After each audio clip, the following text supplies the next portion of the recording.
Comment traiter mon trouble bipolaire? Alors, le trouble bipolaire se traite à l'aide de différentes approches. Il y a des approches pharmacologiques, c'est les médicaments. On est face à une maladie chronique qui peut être sévère.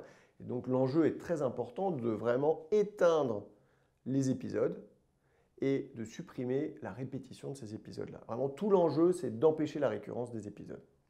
Le cerveau n'aime pas être maniaque ou être déprimé. Il y a un retentissement sur le fonctionnement, même anatomique, fonctionnel sur le cerveau. Donc vraiment, traiter vite les épisodes et empêcher que ces épisodes reviennent.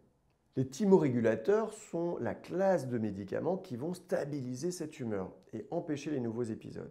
Il y a différentes classes de thymorégulateurs. Le traitement le plus efficace et le plus connu, c'est le lithium dans le trouble bipolaire. Il y a aussi les antipsychotiques, il y a aussi les anticonvulsivants qui sont d'autres classes thérapeutiques utilisées dans le trouble bipolaire.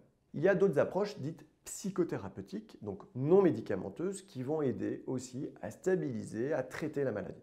Il y a des approches de psychoéducation qui visent vraiment à redonner le contrôle au patient sur sa pathologie, à ce qu'il comprenne les enjeux, les symptômes, les traitements. C'est tout à fait essentiel comme toutes les maladies chroniques et c'est la psychothérapie qui a la taille d'effet la plus importante. Donc tout patient avec trouble bipolaire devrait bénéficier de psychoéducation. Et puis il y a les psychothérapies orientées comme la thérapie cognitivo-comportementale qui va traiter par exemple la régulation émotionnelle, l'estime de soi, les récurrences et comment faire face à des récurrences, etc., etc. Et puis il y a des thérapies qui vont s'intéresser à différentes dimensions. Par exemple, il y a des thérapies sur le sommeil qui vont traiter l'insomnie, sur les cauchemars, sur les traumatismes, s'il y a eu des traumatismes, etc. On va pouvoir spécifier après certaines orientations.